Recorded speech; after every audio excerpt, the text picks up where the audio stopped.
In this tutorial, we shall be making our first model.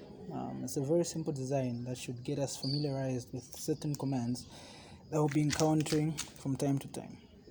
Okay, so this model that we'll try to design is basically a cylinder mounted over a cuboid.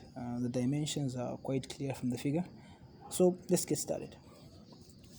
The first thing that we have to make a decision on is the plane which we're going to use.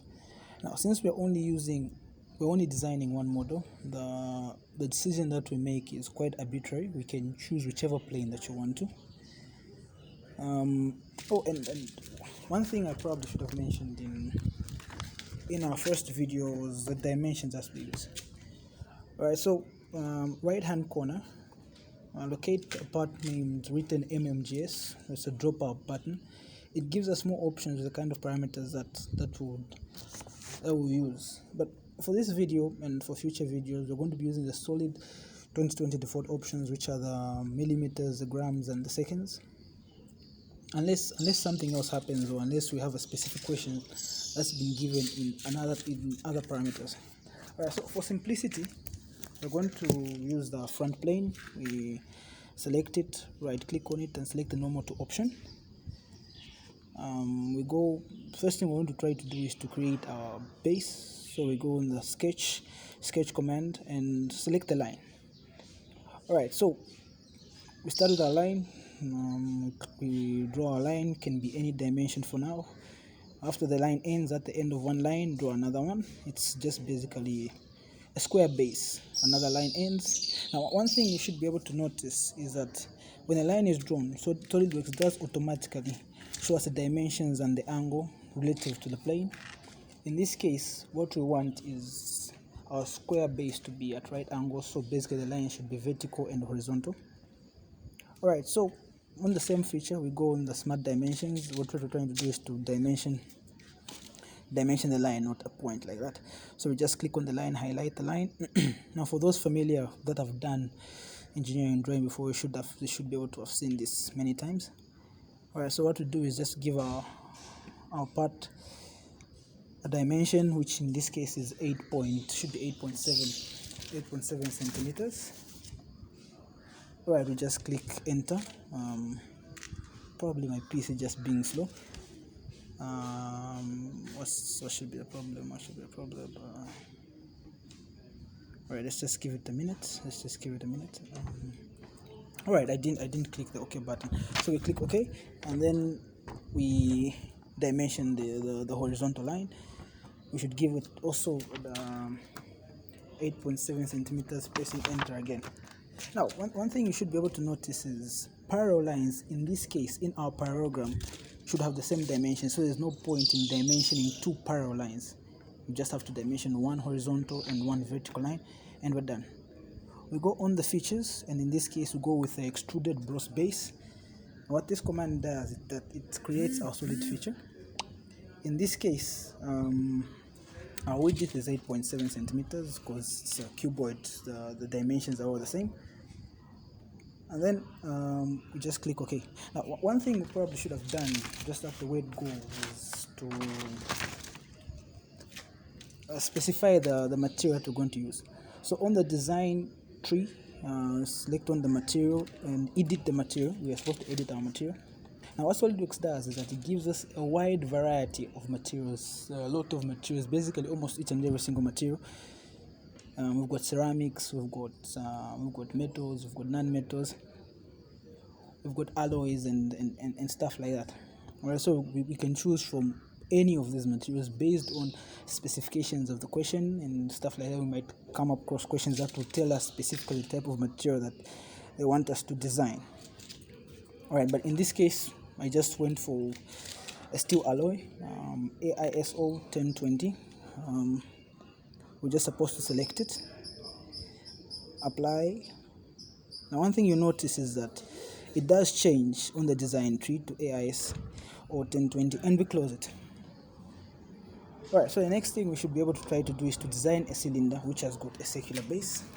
So selecting any of the six faces that we have, we just select it. We right click on it, and we select the normal to icon. just like it was with the sketching of squares, the same procedure. The only difference this time around is that we're going to be creating a circle. So on the sketch icon, we go with our circle.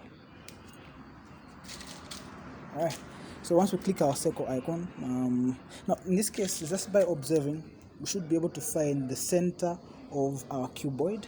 What SolidWorks does is that it does bring icons, specific icons. If it's something which is parallel, it should give you a parallel line. If it's the center, it kind of draws a circle, and then inside the circle there's like a plus sign, which should tell us that we are actually at the center of our cube, of whatever we're dealing with. So in this case, we can just draw a circle of any radius. We should be able to dimension it later on. Let me just confirm the radius is 2.7 centimeters. Alright, so we click on Smart Dimensions, and we give a circle dimensions that we want, 2.7, and click OK. Since this is an extruding cylinder, we go on the features again, and we go on Extruded Boss Base. Okay, so it's supposed to give a cylinder a height of should be a height of 7.9 centimeters. Alright, so playing around with should be 7 point playing around with that arrow kind of gives us a feel of how long we want it to be and stuff like that. But in this case, we've been given specific dimensions of 4.9 centimeters, so we just put 4.9 centimeters and we click OK. Alright, so the model is basically done, but this is SolidWorks, and not giving our model or our design, making it unique, would be a waste. Now, one thing I noticed is that the edges are unsafe. Most of the time what people do when it comes to cases like this is that they like to chamfer the edges. So on the same features, supposed to locate a part, so select an icon called the fillet. Under the fillet there is a chamfer option. We select that chamfer. Okay, so we have the privilege of choosing or selecting how deep our chamfer should be and at what angle. But in this case, just for simplicity, let's just go with the default, which is 45 degrees. And in this case, we're dealing with a slightly smaller model because we're dealing with centimeters. So I would just like our chamfer size to be 5 millimeters. Alright, so what we do is we select the four edges. In the event, you select one edge and you select another, and the other edge is unselected. The first edge is unselected. What you do is on your computer, press the control button. You should be able to select all the four edges that you want. In this case, I'm just going with the vertical edges. Okay, that should be it. And we select OK. Now what that does is that it just makes our model just slightly safer, just more safe. Right, now one thing I also wanted to do is we can still play around with the features and stuff like that. One thing I wanted to do is above the cylinder, I wanted to be able to cut a hole through a cylinder. So I select the circular part of a cylinder. I select it and then I go with normal 2. We already know what that does. The normal 2 icon. Then after that, we go on the sketch. I'm sure by now we know the procedure. What happens? We select on the circle and we locate our center, and we draw a circle of any arbitrary radius, because we should be able to dimension it later on. There is the center right there. Okay, so we give it. In this case, I decided to give it a diameter of 2 centimeters. There we go. Oh, that's not 2 centimeters now, is it? I think I've made a mistake. So we click on the Smart Dimensions.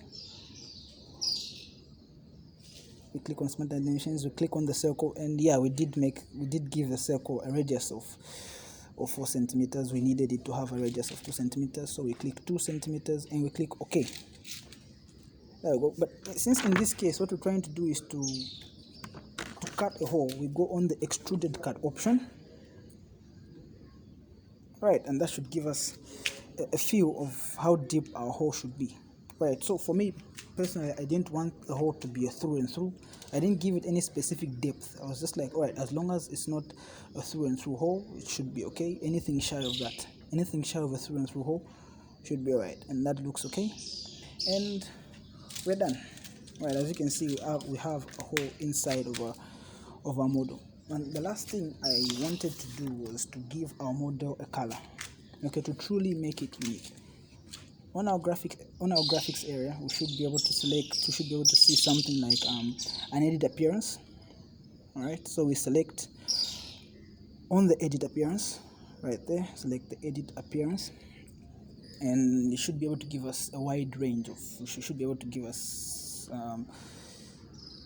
a list of colors that the software has, and it has quite a lot of colors.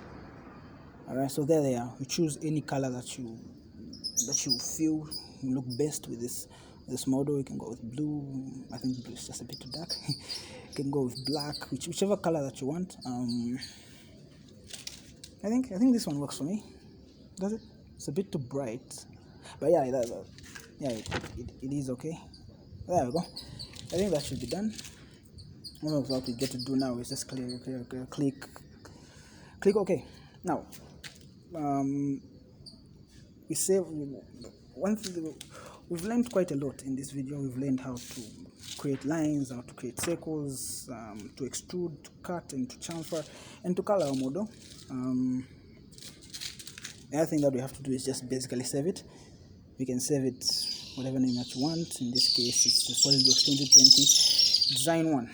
All right. So in the next video, we should be able to deal with something slightly more complicated. We'll get to learn more commands as we continue on our journey. Thank you very much for watching this video. I really appreciate the amount of support I've been getting from you guys. Subscribe if you haven't, and tune in for more SOLIDWORKS 2020 tutorials. Have a great day, guys.